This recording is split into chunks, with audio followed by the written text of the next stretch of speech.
Hey, welcome to the Common Good Podcast. It's Wednesday, February 9th. And, on Wednesdays of our podcast here, we like to talk about the role of faith in our society and what role it ought to play. And today's conversation with Dr. Berlinerblau, thank you, Berlinerblau, I'm going to get it. Jacques, I'm going to get it, is right up our wheelhouse, I was just saying, because as the title even says, we're talking about the need of secularism as a guardrail to protect democracy. And as a Christian pastor, I would argue secularism is the thing that Christians and other people of faith, as they participate in our civic life, have to be advocating for, because fundamentally what we have in the United States is a secular government and a secular society. And that raises all kinds of questions then about what the role of faith is in that world. And there's a lot of examples, as we've talked about. One is something that shows up as white Christian nationalism, and that certainly isn't the direction that we want to go. Jacques, you have written a book about this. You have written an entire Salon article. You are an expert on these things. This is, an area of deep interest to us, but also an area of profession for you. So thanks for being with us today, and thank you for this book that's so important. The role of, it's called his new book's called Secularism the Basics, and you're advocating for a secular society and that its role in protecting democracy. Yeah, thank you so much for having me. I really appreciate it. All right. So a lot of people hear secularism, and especially people of faith, and they think, well, I don't want to be secular. I want to be a person of good faith. So how can I have a society that is secular? And what do I do about it? Because secularism to a religious person sometimes feels like the opposite of what they want their faith to do. Can you share about how, when you're talking about secularism, there's some things you don't mean and some things that you do mean? Can you take us inside that? Sure. I guess the first thing we've got to make very, very clear is secularism historically is not atheism. The two words, as my research shows, became kind of entangled in the mid-19th century in Victorian England. But prior to that, secularism had no connection whatsoever with the idea of non-belief. And I think this is where we should start, Doug. In fact, secularism emerges from a Christian discussion about Christian problematics led by Christian theologians. So I guess what I want to ask you as a pastor is, if somebody could convince the various Christian flocks, especially evangelical flocks across the country, that the very idea of secularism emerges from the writings of, let's say, Martin Luther. Wow, Martin Luther. I mean, that's a luminary in the canon, right? Right. He gets a whole religion named after him.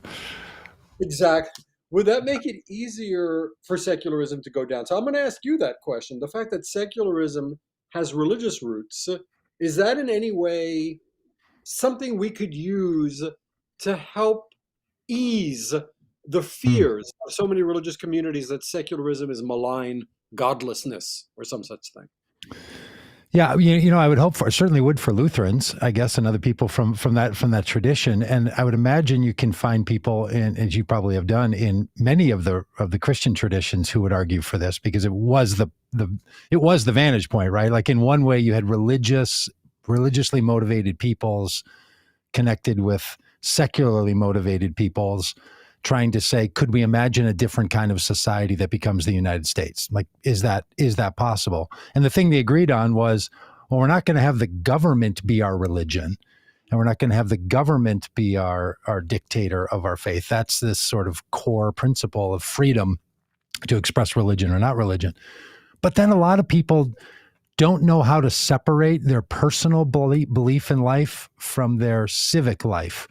We talk about that a lot in the work that we do at Vote Common Good and the work that we do on this podcast, trying to help people understand how you can have a personal motivation and a personal drive that's inseparable from why you believe the way you do about how our politics should be, but then not to transmit that into policies and into the demand of our government and our life together. And it feels to me like people want that to be the case. I mean, obviously there's some extremists who don't, and those extremists showed up at the Capitol on January 6th. Those extremists are running rallies around the country. They're led by people like Mike Flynn, the former general from the U.S. military. Actually, a lot of our U.S. military combines religion into the military in ways that a lot of us are deeply uncomfortable with. So that's the military is kind of a breeding ground for that. But outside of that, I think people want this. But I'll tell you, Professor, it's hard to figure out how we do it. I don't think we've done it well as a country, over these 230 some odd years that we've been about this, and it feels like we're doing it some days even worse now than ever before. Sure. I think, well, the United States is a funny example. We got off on the wrong foot, and this is a very controversial thing to say, but the First Amendment, the religion clauses, anyhow, are deeply problematic from the point of view of secularism. Right? What is secularism? Let's start there. Right? Secularism, as I understand it, I refer to it as political secularism, Hmm. is the attempt by the state to regulate its own relations with religious Hmm. groups and to regulate the relations between religious groups. Right? It's like on Hmm. page 5 of my book, right? So that's what a political secularism is. There are various ways to do that. You could build a wall of separation, not working too well in the United States. You could try the French model, where the state rigorously controls everything that happens in terms of religious life, which is not preferred in the United States. There's the Indian model, where the state tries to help all religions equally. What I'm trying to say is there's Hmm. not just one way to perform a political secularism. There are a variety of ways to perform a political secularism. Our problem in the United States is we're saddled with this First Amendment, which is kind of cryptic. Those religion clauses: Congress shall make no law respecting an establishment of religion or prohibiting the free exercise thereof. 16 words. 16 words, really? That's all we got? If you Yeah. look at France or India, their codes are huge. There are lots of Hmm. words about how religion and the government are supposed to interact for the greater good, for the good of both. So I'd say a starting problem in the United States is we don't quite know what Mr. Madison had in mind. And I think that's a Hmm. really important place to start. And then Mr. Jefferson got in a private letter to the Danbury Baptists, and he started Yeah. talking about a wall of separation. He went all Roger Williams, right, on our Nice. young republic. But that was a private letter to the Danbury Baptists where Mr. Jefferson spoke about separation of church and state. Notice that Mr. Madison didn't speak about Hmm. separation of church and state because we know he probably was not a fan of that framing, or neither that framing, neither that legal policy. So I want you to redirect me, because as a Yeah. professor, I can just blather on for. So I want you to kind of like say, well, why'd you say that, or why is that important? And I'll try to help us both make better sense of this for your excellent audience. So if the Constitution doesn't demand a separation of church and state, um, what should the relationship between religion and our government be? What does the Constitution or the original founding notions demand of us? What should it be if it's not a wall?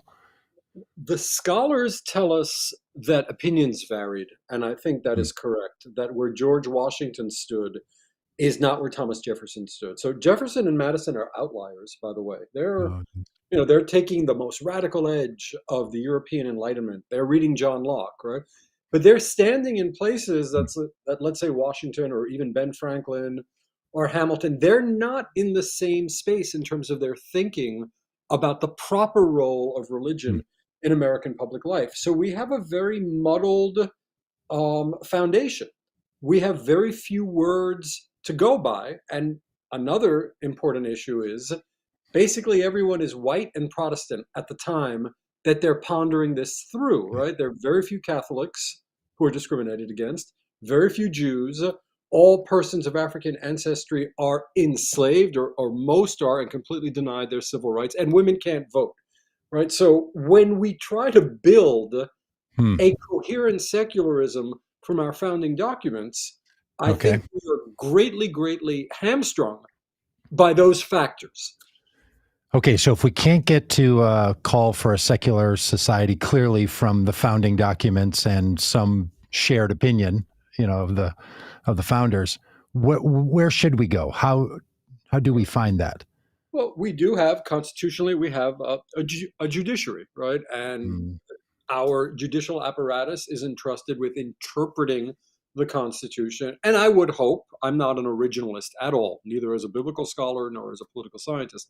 I am not an originalist. I would hope we understand that times change, people change, and the courts have to reflect the changes within the Democratic majority. So where do we look? We can look to the 14th Amendment. I often play this little game where I say, I think the 14th Amendment is more helpful to secularists than the First Amendment. So the 14th quashes the first. Why? Because the 14th Amendment speaks about equal rights, equal protection under the law for all. Right? I think that's a major advance on the muddled First Amendment. I would also add our courts mid-century, in a series of landmark Supreme Court decisions, did argue that the original intent of the founders was for separation of church and state. And Justice Hugo Black was a major advocate of that. So there's this little interval from 1947 to 1985 where the United States Supreme Court, right, the judiciaries, the state legislature, all believe that we must have a separation of church and state. And I think it was okay, right? I think things worked pretty well in those 40 years. I think there was religious peace. There were some problems, right? And then evangelical Christians and traditionalist Roman Catholics, conservative evangelical Christians and traditionalist Roman Catholics, got back in the game in the late 60s and 70s. And within 20 years, they completely dismantled the wall brick by brick. And what a lot of Americans don't understand is the courts don't think in terms of the wall anymore. That's not part of the way our Supreme Court thinks about the proper relationship between religion and the government. Is it fair to say that in the current situation, the courts are tending to think more about how to protect religion from the government, that religious freedom is the concern? And I hear a lot of conservatives argue this, that if you read the First Amendment the way they do, they would say the notion here was to protect religion from government overreach. And that's what the courts are now doing. Is that a safe way to say it, that secularism is not the goal of the courts? The goal of the courts are to protect religious expression from being squashed by government? Secularism is pro-religious freedom, by the way, right? As you know, I mean, it's built on the idea that religious freedom is essential, but it doesn't make religious freedom the supreme right, right? What does secularism warn? And this is, we're really getting to the marrow here, Doug, thank you. Secularism argues that what's even more important than religious freedom is public order. Because if there isn't peace, if religious groups are disemboweling one another, as they did in the 17th century, this is key, no one gets to God. Right? So what a theorist like John Locke, the great Enlightenment political philosopher, was trying to calibrate is he was trying to grant as much religious freedom as possible and have a contravening force, which would be the state, which would at a certain point say, you know what, you can't do that one particular ritual you like to do because it's so going to upset that other group that we're going to have an urban riot and we're going to have cadavers in the streets. Basically, I'm describing the 17th century, right? So looking back at the 17th century, what John Locke understood is Christians could not be Christians because they were so busy exercising their religious freedom at the expense of one another. To me, that's the drivetrain of political secularism, balancing religious freedom with the need for order. That order is tranquility, so people can worship and people can venerate their God as they see fit. All right. So in our current society, this stuff comes up, right? The people who own a business called Hobby Lobby say, hey, as religious people who own this business, we don't want to have to follow the mandate of health insurance if health insurance has to provide reimbursement for contraception because we don't think that people should use contraception. And we think it's a moral problem and rooted in our religion. And so the government can't make us pay for our employees' contraception, right? The Hobby Lobby case, as it gets sort of talked about. That found a hearing with the Supreme Court where it feels to me, and you would know better, that 30 years ago or 40 years ago, there was no way that kind of argument was gonna last. That the idea that a private company gets to pick and choose based on its religion which parts of the law it wants to follow. And then you just extend that forward into bakers making cakes for gay weddings. And, here we go, Clerks, right? Just sort of down the clerks road. denying marriage licenses to gay couples, right? Yeah, a clerk saying, "Well, I can't be forced to do my job because I have a religious, call," or someone now saying, "I get a religious exemption from the vaccine, a public health demand, but religious convictions mean that I don't have to behave the way others do." How does all of that fit into a secular society? Because it sounds like what you're arguing is, no, that's exactly what a secular society should do, is to free people up. But it doesn't feel like that's really what your conclusions are going to be. Well, a secular society, as I said, wants to grant as much religious freedom as possible up to the point that the rights of other citizens are infringed and or the safety of the state is threatened. Hmm. So that's a true secularism, right? What we have in Got the it. United States is we have these maximal arguments on behalf of religious freedom, that religious freedom is the first freedom, right? It Yeah. trumps all other freedoms. And I don't know of any society that could exist for a very long time if that rule were operative, at least any multicultural society where you have more than one or two or three Yeah. religious groups. So it's one thing that I do want to point out is the genius. You said something really important. 40 years ago, this was unthinkable, these types of arguments, right? Who developed these arguments? These are our Christian friends who spent a lot of time getting their best and brightest into basements, thinking with yellow legal pads, and they developed strategies, they tested things out, and now we're seeing it come to fruition on a variety of levels, even in terms of the types of people that are being appointed to the United States Supreme Court. One question I ask, rather impolitely, is where were secularists in the last 40 years? Right? They fell asleep at the wheel. Right? Something clearly went wrong for American secularism and its theorists, that they didn't understand how to inoculate themselves against what we're seeing now, or they didn't even know that it was coming. So I'm deeply disturbed by that. Yeah. But what this calls for is a very different legal strategy. I mean, this is what it comes.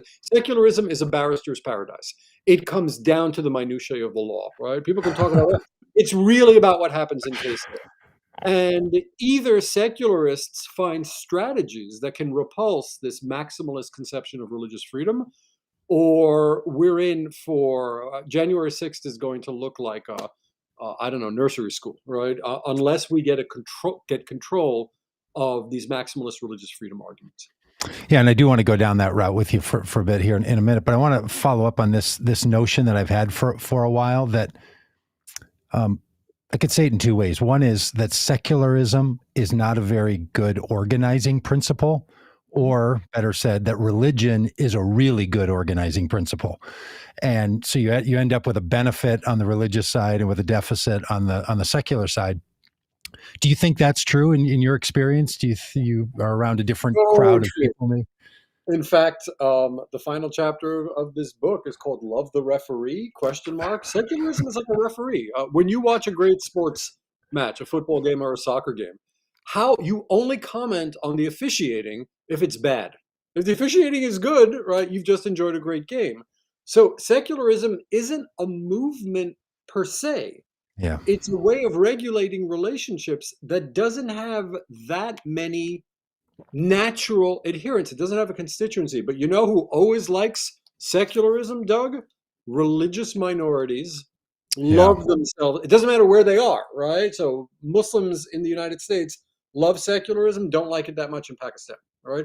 Jews in the United States love secularism, don't like it that much in Yeah. Israel, right? For whenever you're in the religious minority, you're pro-secular. You know who else loves secularism, and we should mention them? Non-believers, the nuns, the religiously Yeah. unaffiliated, who don't want to live by anybody else's creed.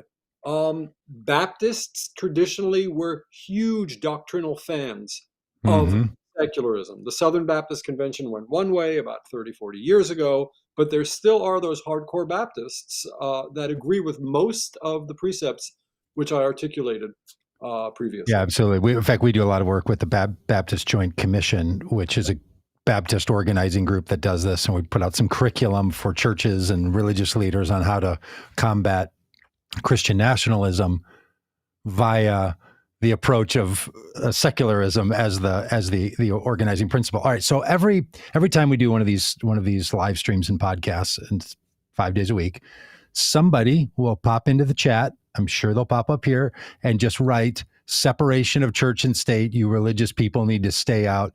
They're making a secular argument, but their argument is protect the government from religious people, protect all the rest of us from religious people, and let's have non-religious orientation.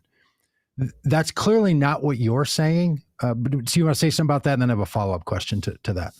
I think the problem, I mean, I'm not against separation. It's just not working right now. The courts are not receptive to it. I see. I find any metaphor that has a wall in it, by the way. Thank we just you. went through 4 years of walls, right? Yes. I don't know how I'm feeling about walls. I know that Mr. Madison wasn't crazy. He spoke about lines of separation in a pointed reference to Mr. Jefferson's walls. I'd be cautious with walls. It's not that I'm against separation. I think the problem is people have assumed separation is a one-on-one synonym for secularism. There are other forms of secularism, and maybe given the rut we're in, all of us in the United States who are secularists, religious minorities, religious moderates, non-believers, maybe we should explore other legal tactics and pathways. That's my concern with separationism. Separationism has been in the public, let's say, in the judicial public consciousness for 80 years. To me, it looks graying and faded and old. It doesn't look like it can deal with all this newfangled conservative Christian technology, legal technology. I think we need an infusion of jurists who, as I said, think more about the 14th Amendment than the First Amendment, because fundamental equality is being threatened. So, no, I'm not against separation. I just feel we need a refresh and we need to rethink. Yeah, look, being anti-wall, I think, is a great thing. I sort of, harken back to the one thing I like to remember from Ronald Reagan, which was tear down this wall, not build a new one, and all the rest of it. But in fact, we've just a little tangent. We spent a lot of time around immigration and just did a cross-country bicycle ride from San Diego to St. Augustine, Florida, the majority of it along the U.S.-Mexico border, along the wall, try to tell the story of the implication of these walls because they're really bad. But I heard some statistic, which I'll get the numbers wrong, but I think the idea will be right, that when Reagan said, Mr. Gorbachev, tear down this wall, there were like 11 border walls in the world. And now there's like 160 or 180. Like, we have seen a proliferation of walling off, and it's happening globally and in our society. So I think you're right. There's something afoot. But here's my other question, which is, all of the Supreme Court justices except Amy Coney Barrett, who went to Notre Dame, which is not exactly your bastion of liberal, thought. They all come from the Ivy League schools. So when religious people saw a problem with the judicial branch, they started law schools. And like you say, they started meeting in basements, and they started training up people and recruiting people to go not to seminary, but to go to law school in order to make religion the predominant expression of Christian religion, the predominant expression in North America. Like, they just went to law schools and started them, right? Liberty University started law schools, and they're all over these. But it's actually people on our Supreme Court from Harvard and Yale and the Ivy Leagues. So you being a professor at Georgetown, like, what's going on there? Because you can't blame like the sectarian colleges and universities and law schools for this. It's coming out of the Ivy Leagues, even more so. I'll meet you halfway. A lot of the hot action that goes on in the routing of secularism happens at the state level. And something that secularists missed and Christian activists understood in the aughts in particular was she or he who controls the state house controls a lot more than just the state house. So they took control of the state house. I bet you those lawyers that were trained at Liberty University or Pat Robertson's University, where they had, by the way, Liberty University had a full-scale replica of the Supreme Court on its campus. Right? They weren't messing around, right? They were training people to argue in front of the highest court of the land. So I think, sure, we have these elite jurists from the elite schools, but my guess is if we looked at Harvard, Yale, I mean, those are the two big ones, right? Yeah. You, they're probably outliers, right? Hmm. Those schools are probably much more liberal in terms of the types of people they train and graduate than the ones who are hand selected and even groomed to sit on the United States Supreme Court. So I don't know if it's a problem of the elite institutions. Okay. I think we're looking at the genius and the cunning of the Christian right. I mean, what did secularists used to say about the Christian right? They were a bunch of yahoos, living in the Ozarks, so they couldn't Right. speak the English language, and they outfoxed and out hustled and out generaled the liberal elites across 30, 40 years. And that's going to need to change if we're going to have a secular America. Um, what would a secular America look like to your average person if 40, we tend to talk a lot about what the next 40 years will look like because people 40 years ago were asking that question and we can see what it looks like now, right? There was an imagination born in the 1980s. It's alive and well. So if one asks themselves as we do, what will the United States look like in 2062? What would you imagine a secular society look like that it doesn't look like now? That's not currently here. Would there be less religion? Would there be more secular institutions? Like how do you see it? There'd be less conservative Christian worldview. There could be as much religion, right? But I mean, there are a lot of religions out there, right? So That's right. if you look at the laws in Texas, right, the abortion laws, anti-abortion laws, those reflect one religious understanding of when life begins. But there are other religious understandings of when life begins, right? So, Judaism has a completely different understanding about the ethics of abortion. All right. So what's happening in Texas is a Mhm. uniquely conservative Christian understanding about the emergence of life is being imposed on all women in the state, be they Jewish, be they Muslim, be they Hindu, be they non-believers, right? So what secularism doesn't want, and this is complicated, right? Secularism doesn't want one particular religion's approach to the world to dominate Hmm. every other person's life. That's one. But we have this growing category of the nuns.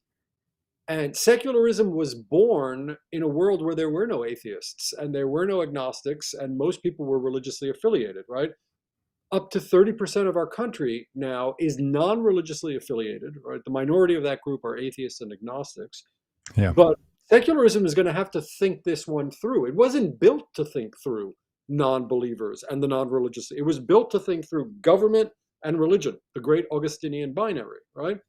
Now what? You have a trinary, right? You have three things go. You have government, you have religious citizens who are diverse, and then you have these nuns, right? The religiously unaffiliated. So I don't know what a secular society is going to look like in 2062, but we need incredible intellectual firepower to Yeah. start configuring it.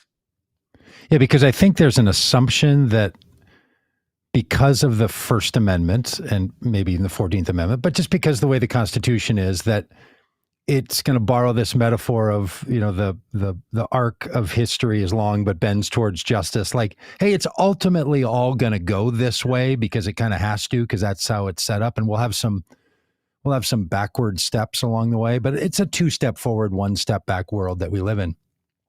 Are you suggesting that it's not necessarily the case, that never has been clear that we would have had a secular society?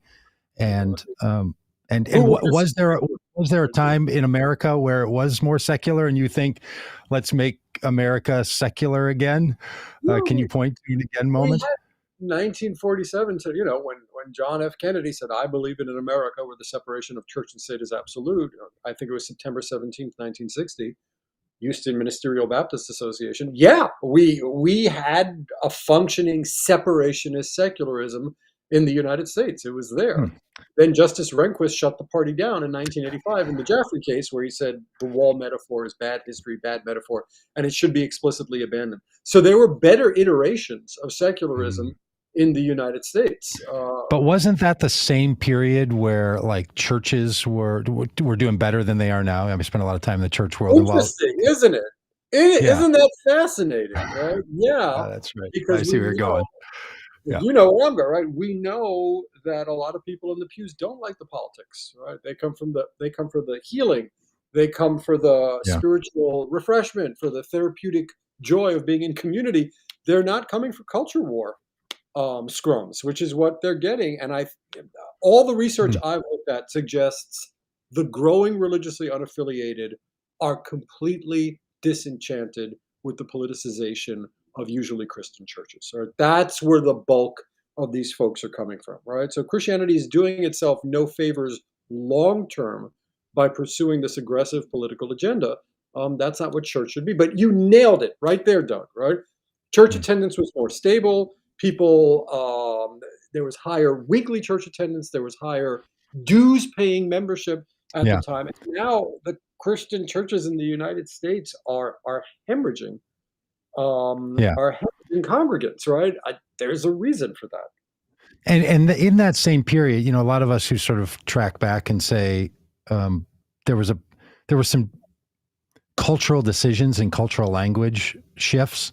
We point to that period and say things like, our money didn't used to say "In God We Trust." We didn't used to say the Pledge of Allegiance and then baptize in a religious language. Like that also all changed in this same period of time that you're describing, right? The communist fear take over, and we're not going to be good enough, and maybe the communist Russia is going to win out.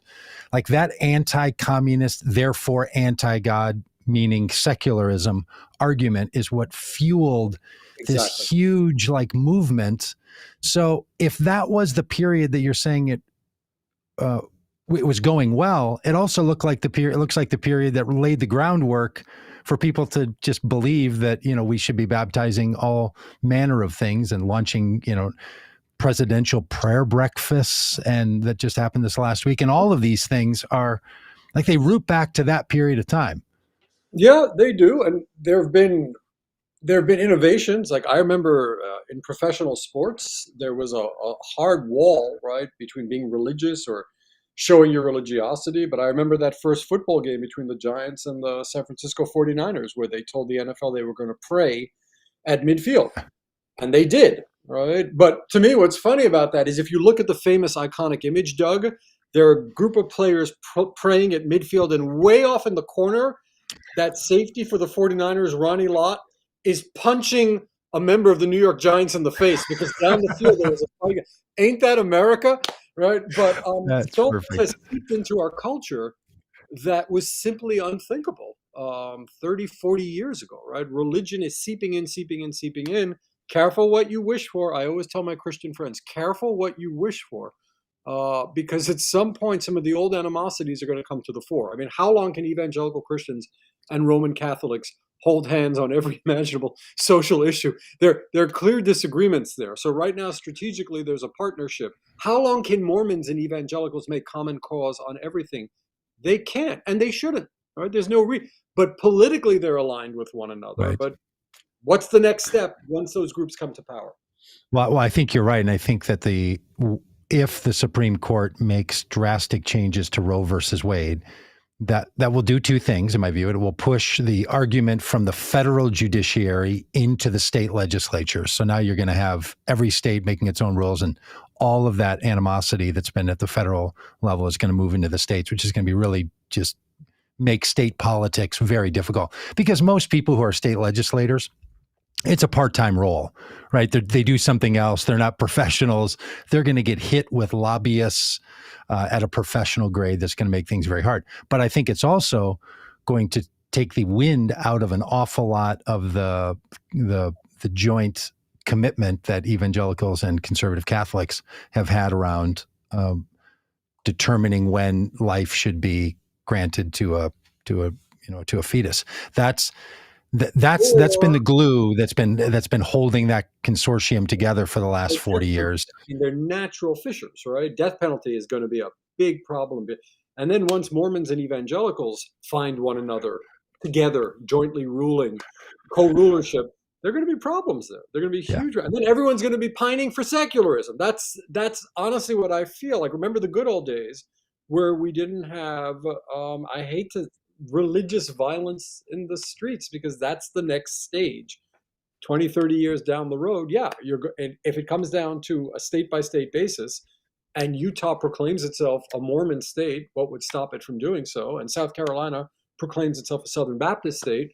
There are Mm. going to be problems. All right, we're going to go right back to the 17th century. Yeah, and look, the things that happened on January 6th, a lot of us, from the Christian perspective, watched that and listened to the words and to the dialect and recognized our own people in that, and will remind others that January 6th was a day of organizing, but so was January 5th, which is when religious people, Christian religious people, especially conservative Christians, gathered together on what they call the Jericho March. Right? So on that Tuesday, they marched around the Capitol building in a prayer, borrowing from the Jewish tradition of asking for the walls to come collapsing down. So that whole thing was funded and fueled by a Christian religious imagination to bring down the strictures of the government, not just to re-elect or to keep Trump in office. That was the tool that they needed to have in place, but for a larger religious agenda that still is going on. And so when we get nervous about, the guardrails coming, collapsing, like watching the gates or the barricades collapse is like watching the guardrails collapse. It's like it's like the visual version of that.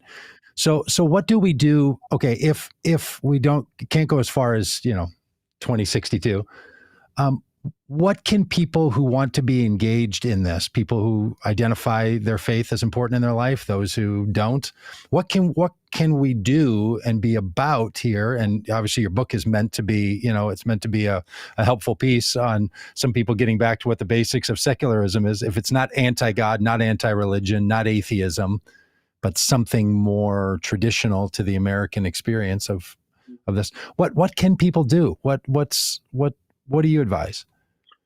Well, we're speaking to a mostly Christian audience. I think a lot of pastors have to take their congregations back to Romans 13, right? Obedience to the governing authority. That's not the only scripture, which makes this radical Christian claim, right? We're not the power people. That's not our thing, right? We don't want to govern. We just want to be just and loving and faithful, right? And help our fellows, right? And we wait for the world to come.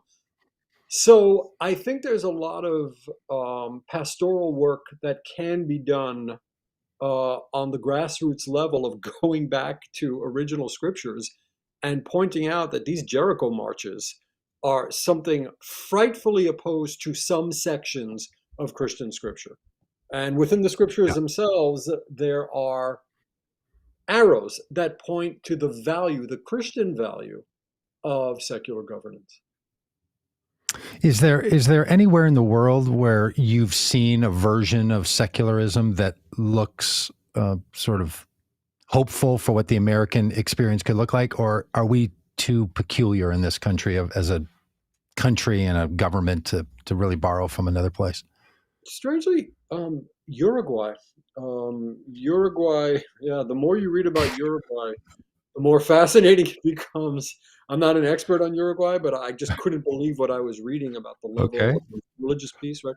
I know this is an unpopular opinion, but I'm from there. So France, when I go to synagogue in France, regrettably, there's only one thing. There are now armed security guards outside, right? Because it's very dangerous right now because of various problems. But I think if you follow this one French rule about not bringing your religion into a public space, which is very hard for me. I understand that, right?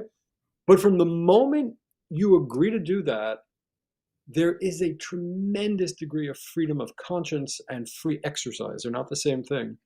That is granted to religious French people. It could be better, all right? There are problems vis-a-vis the Muslim community. I understand that France is underperforming.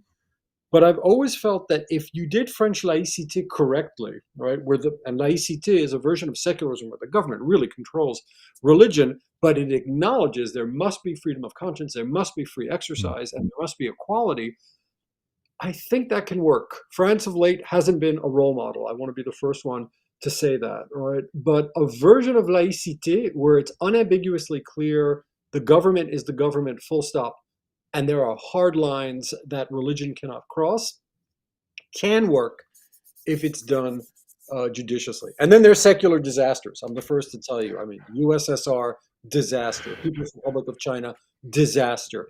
Ba'athist Syria, disaster. I'm not a cheerleader for secularism. All right? There's certain forms of political secularism which I feel are necessary, but we must recognize Mm. many of them have failed. They've crashed and burned. So let's be fair. What when you describe in maybe in Uruguay or in France, not bringing religion into the public space, what does that mean? What does public space? Like outside. I mean, that's the fun. I know more about France than Uruguay. Like you can wear your tiny little cross, right? But don't bring one of those 40-foot jobs that they had over at the January 6th insurrection. Even culturally, the French don't like to talk about religion Yeah, on their news show, right? It's just, keep it to yourself, enjoy, knock yourself out, right? But it's something that's very personal and is meant to be kept under wraps. And that's very hard for Americans. I understand, right? That's really, really hard for Americans. But it worked for a long time. It worked, right? And now it's not working. That we have yeah, to and it's be. kind of an expression that you hear. We do a lot of conversations with political candidates, Democratic candidates, on how to connect with religious people.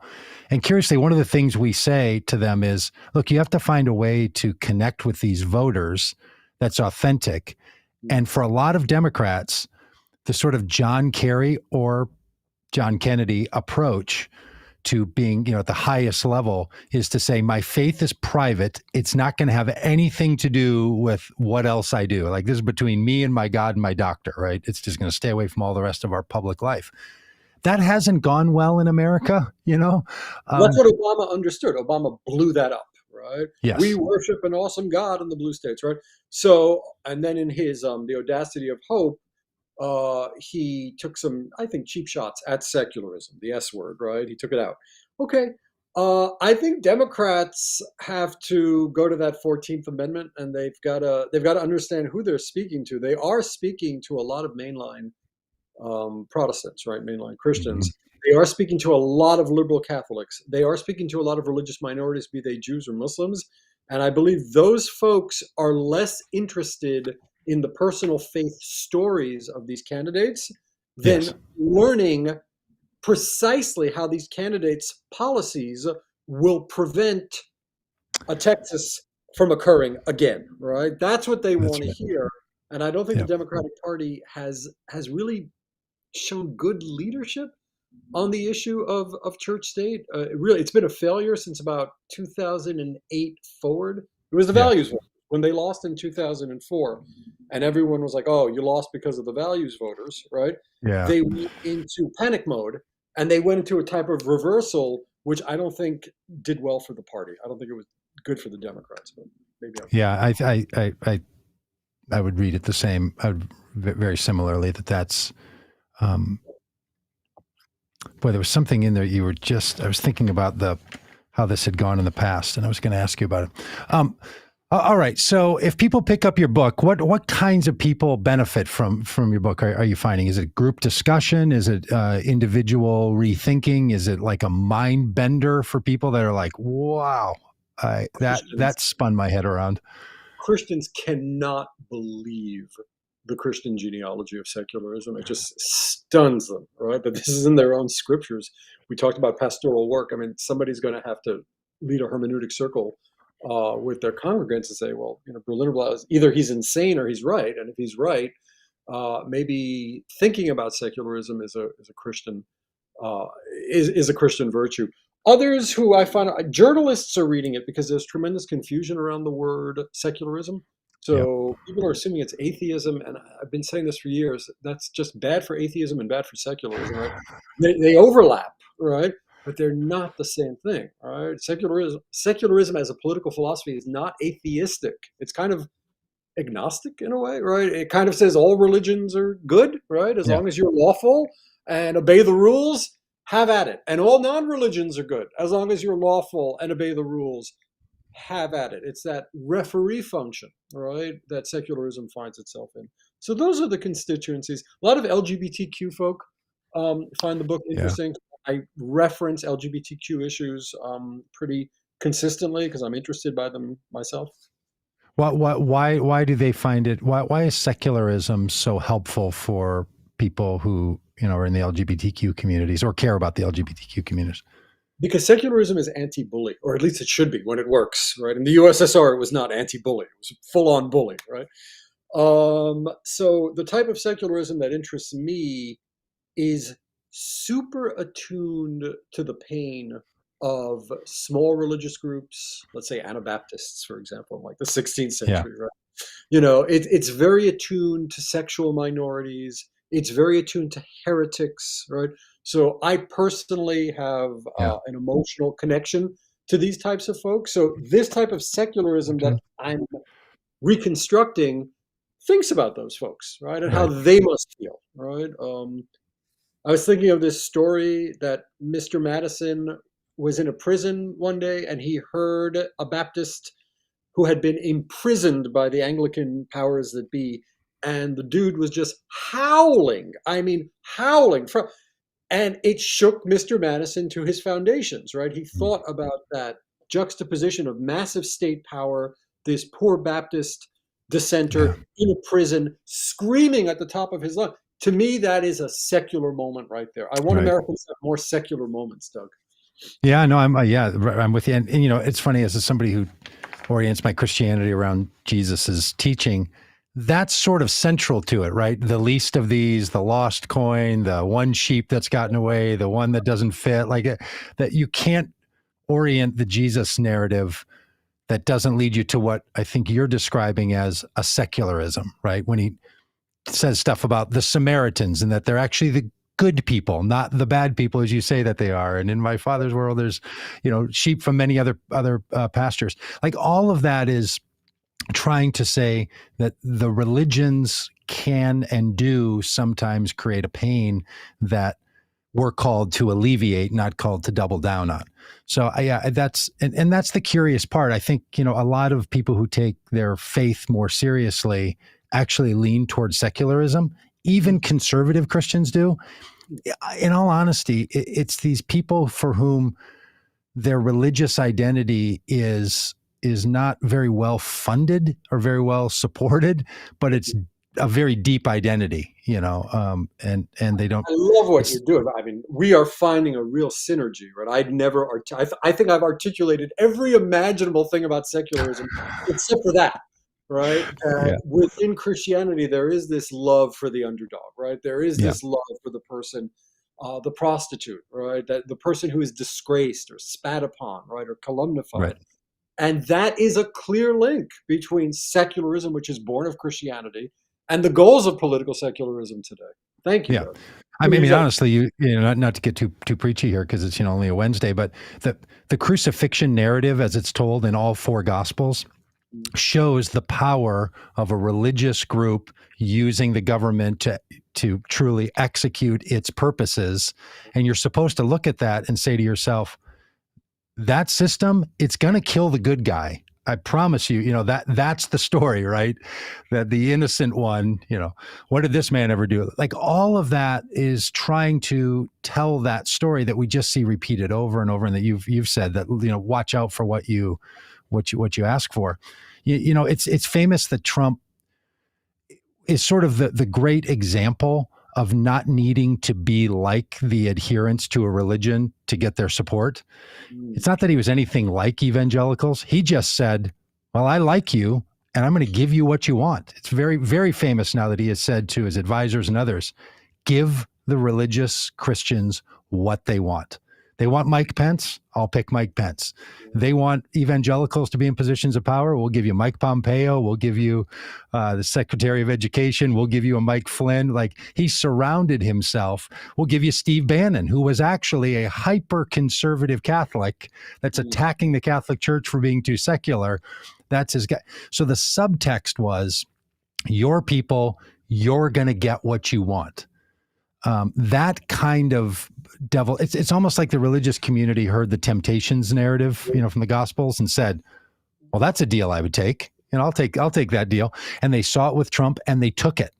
And they basically said, Ralph Reed and others said, no, we don't agree with the guy. He's not our pope, but he gets us what we want and what we've always wanted.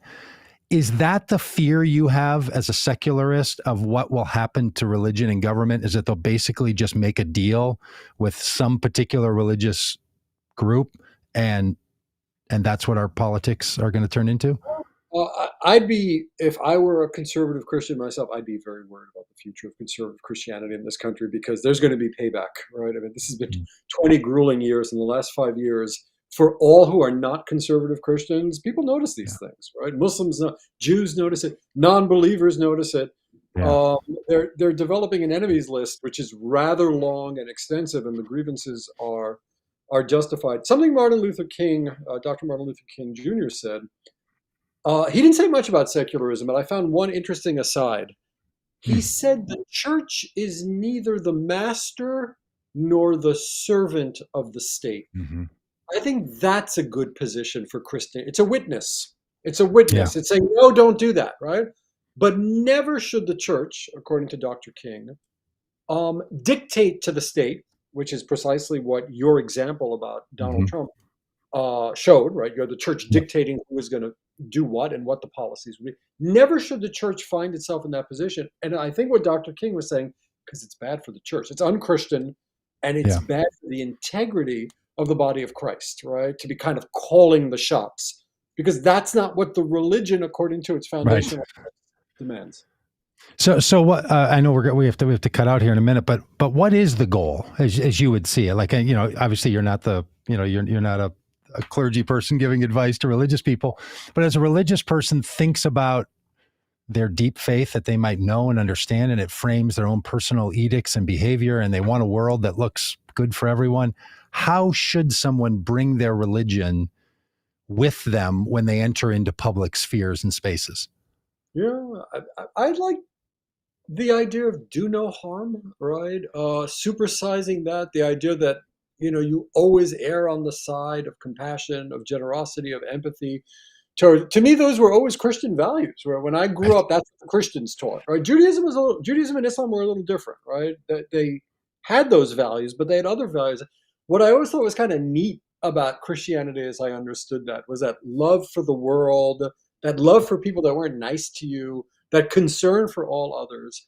So I think the bones of Christianity, if you will, are really solid, right? And there's some very, very solid moral teaching there. I guess it's the job of pastors and clergy such as yourself to remind your co-religionists that this is what we're about. We're the love people, right? We're the empathy people. We're the compassion people. That's what one should bring into public service.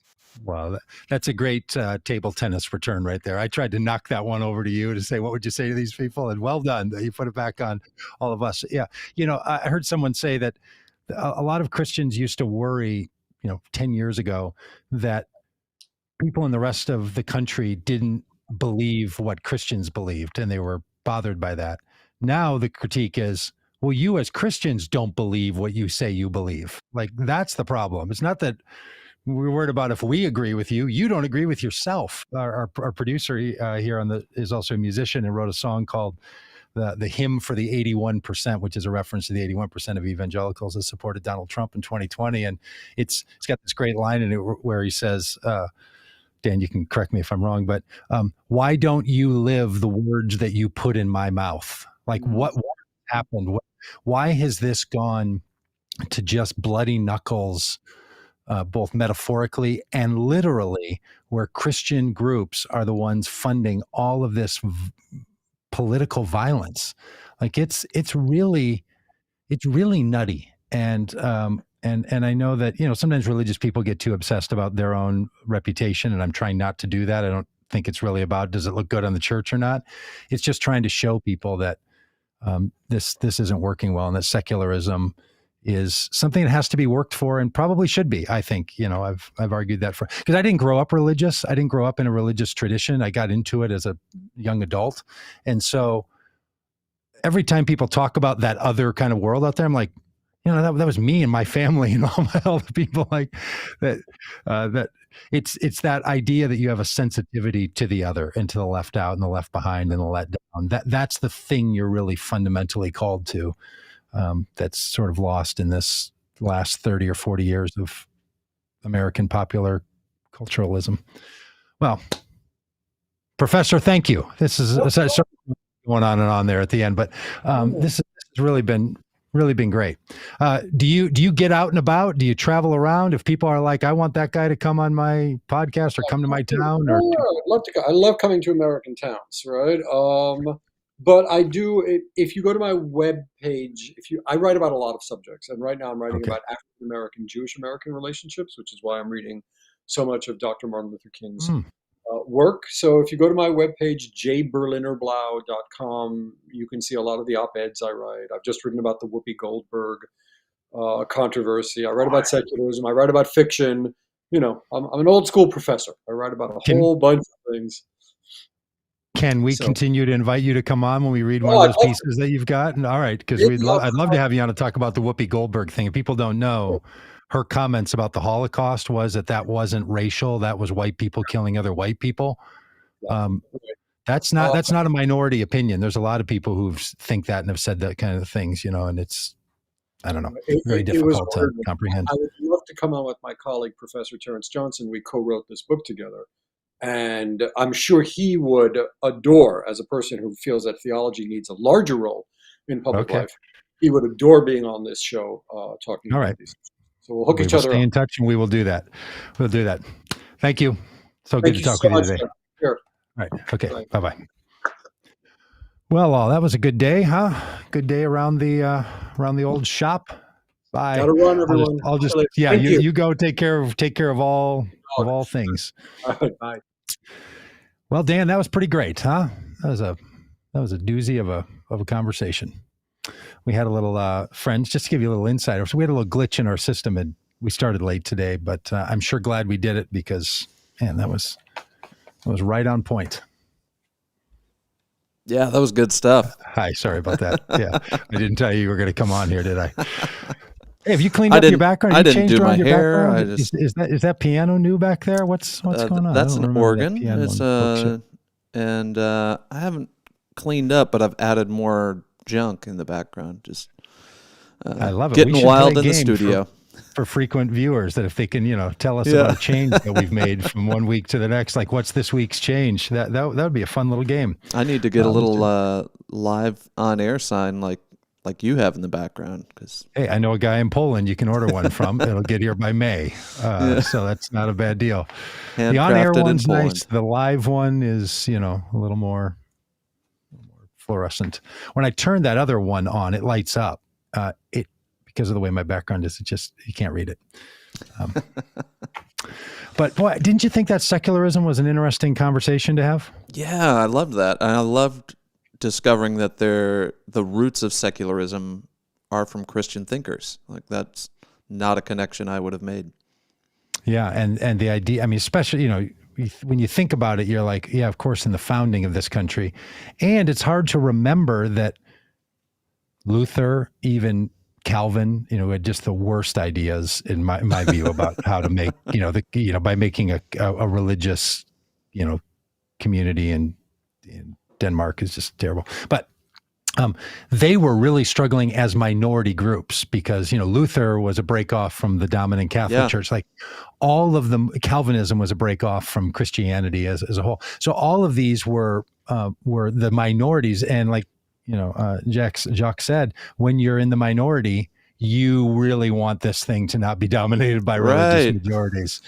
That's what's strange about the climate we're in now is like we've celebrated religious freedom for so long, and now when Republicans say religious freedom, a lot of times they mean the opposite. They mean Christianity should be allowed and all other things should take a back seat. Because you talk about like, let's bring God back to schools. We need to get God in schools. And then you throw the idea of like a Muslim prayer time in school. And it's like, well, we didn't mean that. Absolutely. Yeah, that is a raging debate. I'm listening to a new podcast that's come out from Serial that's all about that. And that's a raging debate here where I live in Minneapolis, because it is because there's a number of charter schools, which are public schools, but are set up for a particular subset of students. And some of those are predominantly Somali kids. So they have, prayer time for Muslim Somali kids. Mm-hmm. And when I talk to conservative Christians about prayer in school, I'm like, yeah, it should. I mean, that's why we should support those charter schools. They just literally say, no, it should be a default that Christianity is the thing, and look, that's been, I've been surprised to know that in England, they have mandatory religious time in schools built into it's required. And the default in England is that it's Christian, and you can petition as a school to have it not be Christian. Huh. It's unbelievable. So a lot of, and here in the United States, that, even having a time for quiet meditation sometimes gets put under scrutiny and all the rest. But there are more people saying the quiet part out loud, which is like, no, we don't mean religious freedom. We mean that America is a Christian nation. Yes. And that's where you get this whole rise of Christian nationalism that aren't even playing anymore, like religious freedom is good. No, I'm trying to remember the pastor that literally just came out and said during a sermon, religious freedom is bad for Christianity. Like in a sermon, he's like, no, we don't want religious freedom because then the competition increases. Like you get, he said this to, his congregation. Yeah. But, the thing I appreciate about Jacques' work on this and writing this book and putting it out, even though it's clearly not the only thing he wants to talk about, is to be reminded that this has been the American struggle all along, right? And figuring this out, whether it's Jefferson and Madison disagreeing or Washington disagreeing or other, people who followed them the next generation were like, oh, those guys really, fumbled the ball, that we've never gotten it just right. It's a project to continue to work on. And I think I wish I'd asked this to the professor, because that approach to say, we're still have to work on this, neither side, either the like hyper secular or hyper religious side, thinks it's something we're supposed to be working on. They're just like, it's clear that this is how it should be, and we need to enact that now. As opposed to, boy, this is learning to walk on a daily basis. Like we're having to structure this as we go and figure out if this is really how a society can and should function. Yeah. There's a phrase from the evangelical world. I forget what pastor author said it, but this is a tension we have to live with. Like it's not, if you cut the string and go one direction or the other, it's a disaster. And so we have to figure out this balance between the two. Well, as a new guitarist, I will say, when you tune that guitar, what you are doing is tuning that tension. When there's no tension in a guitar string, it's called broken, and it's no longer a guitar string, right? It's a piece of nylon or metal or whatever it is. It only does its function when there is that tension, when there is that pull from both sides. Yeah. So it seems like you need the tension to make beautiful music. I feel like there's a whole Yeah. Very bad sermon tied up in there. Love it. I love it. And I would say having the right tension and the right tune still doesn't give you beautiful music. It still sounds like, a monkey banging on a guitar when a guy is just trying to strum the C chord. It's unbelievable. There's a skill to the music, but without the tension, you're never going to get it. So we need both the musician and the tension. And actually, I'm not even sure every individual should spend their time worrying about secularism, right? Mm-hmm. Like it's kind of, I don't know. I don't think it's just everybody's struggle to figure out because it's hard and it's complicated and not everybody wants to fuss with it. Yeah. Yeah, well, thanks to everyone in the chat. Mike says, how do we convince good religious people that these extremists in America are bad for everybody? I think that's a great question we're trying to figure out and do work around is how do we appeal to the values that people claim they have to say this is not going well for anyone. Yes. Yeah. Good. I mean, just basically getting back to the notion of good news, that it's actually perceived as good, and that it's news, and that it's something that people say, yeah, it's not sort of bad repetition. It's supposed to be something that rings true, Yeah. rings good. So vote common good news, I guess. All right. Hey, we'll talk to you tomorrow where we're talking about other important things that I can't remember what they are right now, but very important. Tune in. We will remember in the morning. All right. See ya. Bye, everybody. Bye.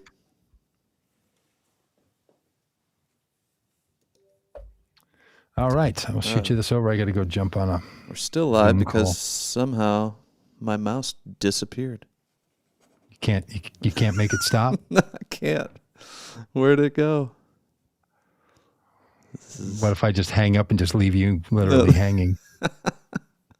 Literally, I was moving to click the button, and now I have no mouse. Well, this is great. I'm hanging up. Bye. Well, hey, everyone. Thanks for hanging with me through these awkward technical difficulties. Might just have to pull the power.